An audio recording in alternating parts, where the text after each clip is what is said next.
actually which topic we are covering today. So it is related with the properties of genetic material. Take out NCERT. See where is this heading beta, properties of, कहाँ पे है, हाँ it is this one. मेरा 102 है.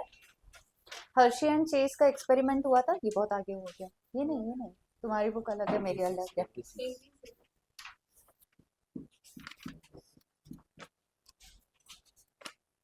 Hershey and chess का जो experiment है उसके बाद में दिया हुआ है, देखो बेटा, properties of genetic material. Hershey Chase हो गया, उसके नीचे बोला है. ठीक है. So what exactly it is. So today we have to finish properties. उसके बाद में ये जो भी दिया हुआ है, पेज को पलटो बेटा, देखो एनसीईआरटी में कहाँ कहाँ क्या क्या है. ये पूरा एक पेज. ठीक है. उसके बाद में आरएनए वर्ल्ड के बारे में और रेप्लिकेशन है, एंड उसके बाद में एक्सपेरिमेंटल प्रूफ है. तो यहाँ तक के सारे नोट्स जो है वो मैंने तुम लोगों को प्रोवाइड किया.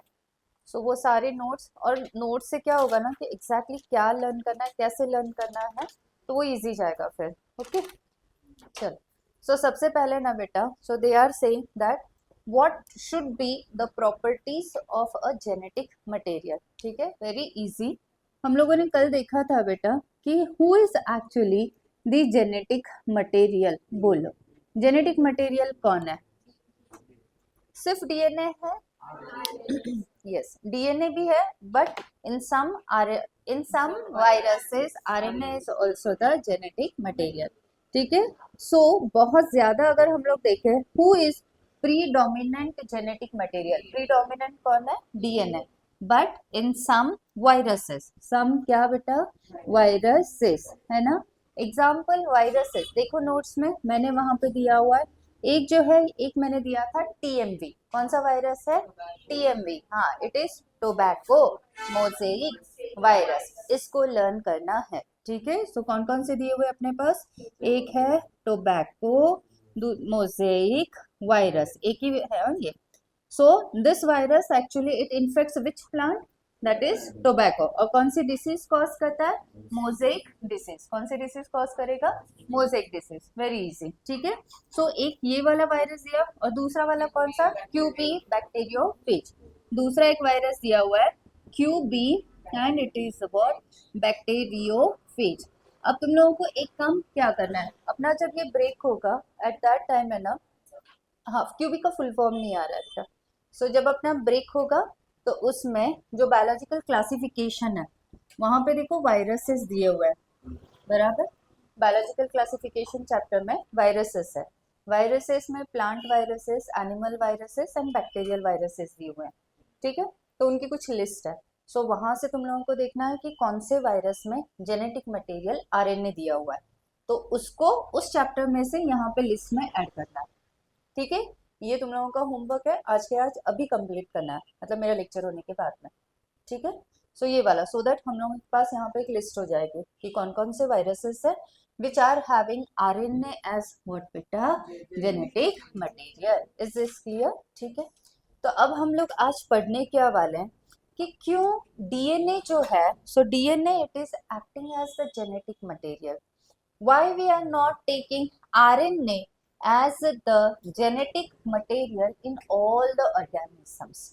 ठीक है बेटा, हम लोग क्यों आरएनए को नहीं ले रहे, हम लोग क्यों डीएनए को ही ले रहे, है ना. कुछ तो होगा डीएनए में जो आरएनए में नहीं होगा. इस वजह से डीएनए क्या है? जेनेटिक मटेरियल है. आरएनए जेनेटिक मटेरियल नहीं है. ये सिर्फ सम वायरसेस का. ठीक है. So what we have to study that what should be the properties, what beta, what should be the properties of what?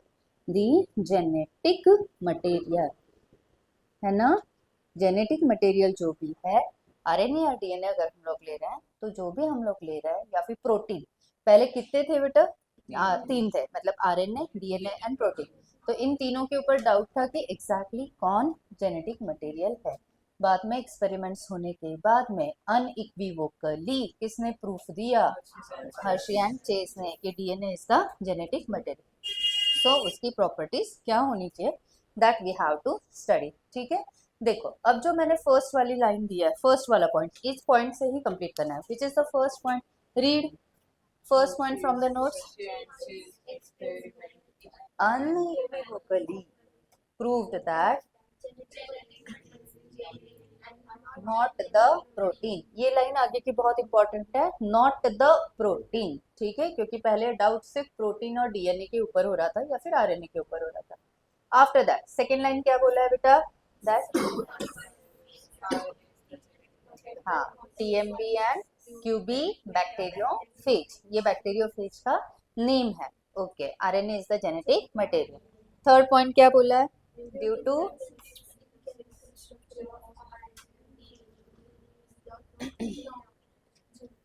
देखो, प्रीडोमिनेंट, प्रीडोमिनेंट मतलब क्या होता है बेटा? प्रीडोमिनेंट मतलब एग्जैक्टली एक्टिव, या फिर हम लोग बोल सकते हैं सबसे ज्यादा जो है, तो वो कौन है? डीएनए है कि आरएनए है genetic material? So DNA. Okay, अब वो लोग बोल रहे हैं कि क्यों डीएनए प्रीडोमिनेंट जेनेटिक मटेरियल है. प्रीडोमिनेंट मीन्स मैक्सिमम ऑर्गेनिजम्स में जेनेटिक मटेरियल डीएनए है. क्यों है ना? क्यों? क्योंकि इन दोनों में डिफरेंसेस है. कौन सा डिफरेंस है? उनके स्ट्रक्चर में डिफरेंसेस है. अब तुम लोगों को बताना है बेटा that which are the differences. चलो बोलो डिफरेंसेस बता. Very good. चलो फर्स्ट डिफरेंस, ठीक है, ये एक हो गया डिफरेंस कि डीएनए डबल स्टैंडर्ड है और आरएनए क्या है? Single standard. ये एक डिफरेंस है. दूसरा डिफरेंस ये अभी तक हुआ नहीं ना, लेकिन वो मैंने अभी बताया नहीं है. रुको रुको, अभी तक हमने स्ट्रक्चर में बोलो, अभी बताया नहीं है मैंने वो. हाँ, one oxygen is less in DNA. मतलब डीएनए के कौन से पार्ट में ऑक्सीजन कम है? शुगर में कम है, फॉस्फेट में, या नाइट्रोजन बेस में? शुगर में. शुगर कौन सी शुगर है वहां पे? Pentose sugar. फॉर्मूला क्या है? O4. डीएनए की शुगर है डीऑक्सी राइबोस. कौन सी शुगर है? डीऑक्सी राइबोस शुगर है डीएनए के पास में. आरएनए के पास में कौन सी शुगर है? पेंटोस. कौन सी शुगर है? Ribose sugar. 5 कार्बन दोनों भी पेंटोस ही है. बस यही कि डीएनए में डीऑक्सी राइबोस है, डीऑक्सी, एक ऑक्सीजन कम है, और यहाँ पे एक ऑक्सीजन ज्यादा है, तो इसलिए इसको बोला है राइबोस शुगर है. इसका फॉर्मूला क्या है आरएनए का? O5. ठीक है, ये एक हो गया. ये दो डिफरेंसेस हो गए. ये डबल, ये डीएनए है इस तरफ और यहाँ पे आरएनए. तो डीएनए डबल है स्टैंडर्ड, ये सिंगल स्टैंडर्ड है. इसमें पेंटोस सॉरी डीऑक्सी राइबोस है, यहाँ पे राइबोस है. और बोलो डीएनए. वेरी गुड, थायमिन है, यूरासिल होता है. ये हाँ, ये बहुत ही ज्यादा इम्पोर्टेंट पॉइंट है. वाई डीएनए इज, जैसे अभी इसने बोला ना मानसी ने कि डीएनए इज स्टेबल, लेकिन मैंने अभी तक बोला नहीं था, है ना? यस, ये बहुत ही कल नोट्स में पढ़ा ना. ठीक है, तो एक्चुअली हाँ, याद रखना कि डीएनए जो है वो जेनेटिक मटेरियल क्यों है predominant? Because it is stable. RNA stable ही नहीं है. तो क्यों डीएनए स्टेबल है? क्योंकि उसके पास क्या है? थायमिन है. इसके पास क्या है? Uracil. This is one of the reason of stability of what बेटा? डीएनए. फोर्थ पॉइंट बोलो और डिफरेंस बताओ. डिफरेंस याद करो, डिफरेंस क्या है? डीएनए और आरएनए के स्ट्रक्चर में जाओ, स्ट्रक्चर में. सेकेंड वाले पॉइंट से रिलेटेड है.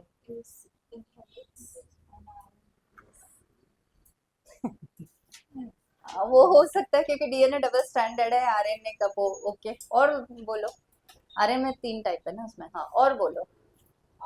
मैं बोलूं, सेकेंड वाला जो पॉइंट तुम लोगों ने अभी लिया था ना, उस पॉइंट से रिलेटेड है ये वाला. नहीं, ये अभी जो इससे बोला था वो वाला पॉइंट. कौन सा वाला है? देखो, सोचो, मुझे बताओ. डीएनए के स्ट्रक्चर, आरएनए के स्ट्रक्चर में क्या डिफरेंस है? न्यूक्लियोटाइड में क्या बेटा? बोलो, न्यूक्लियोटाइड में क्या है तो?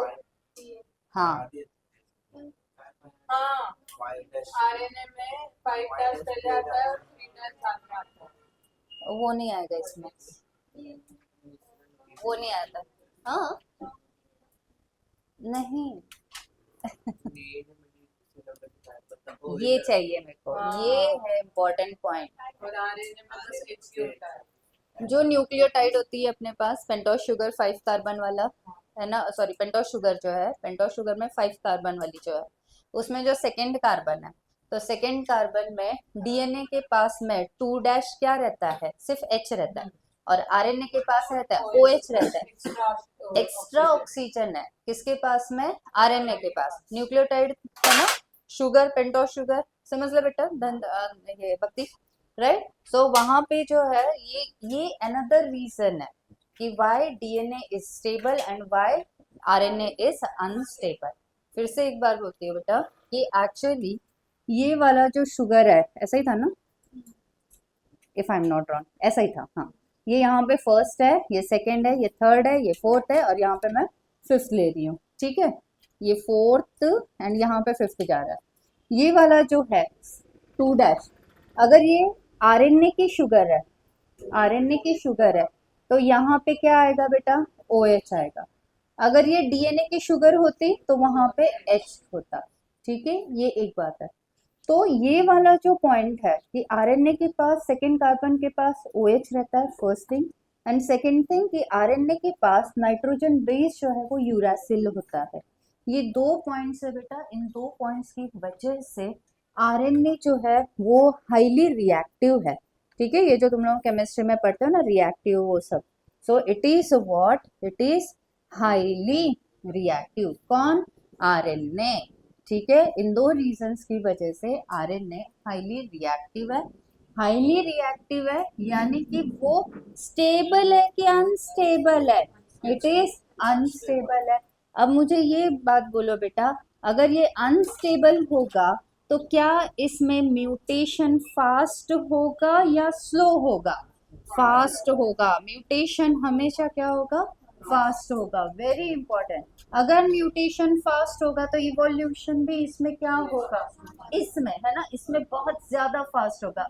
हालांकि हम अगर देखें तो हमें इवोल्यूशन के लिए म्यूटेशन कैसा चाहिए, स्लो चाहिए।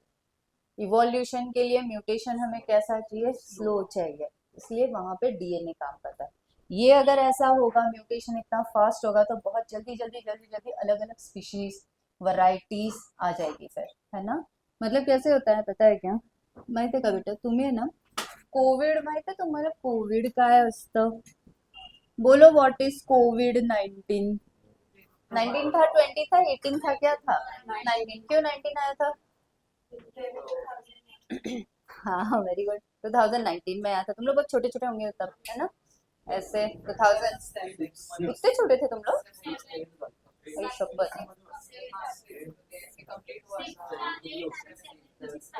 कितने छोटे थे तुम लोग 2019 में, अयो। फाइनल एग्जाम आपको 16।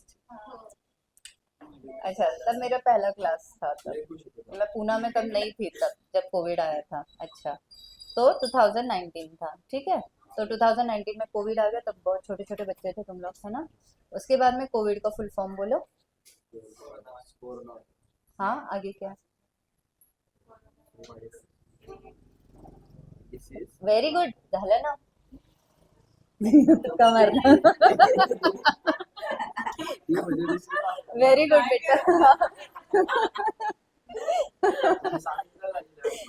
हाँ yes very good. Corona virus disease है ना, जो 2019 में हुआ था।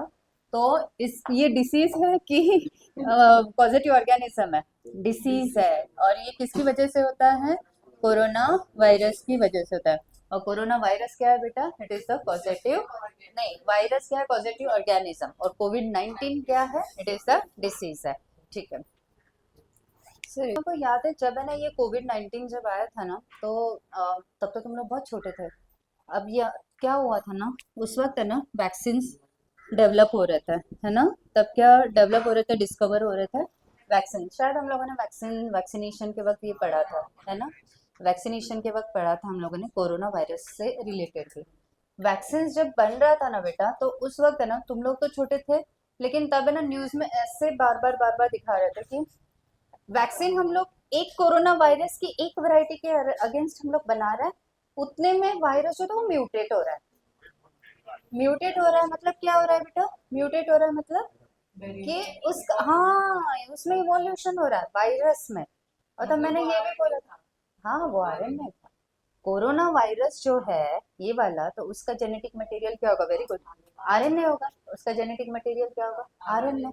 क्योंकि क्या हो रहा था ना, इतनी मेहनत से हम लोग एक कोई जो वैरायटी अभी है, जो पेशेंट्स को, मतलब पीपल को वो जो इन्फेक्ट कर रही है, उसके अगेंस्ट हम लोग एक वैक्सीन बना रहे हैं इतनी मेहनत करके।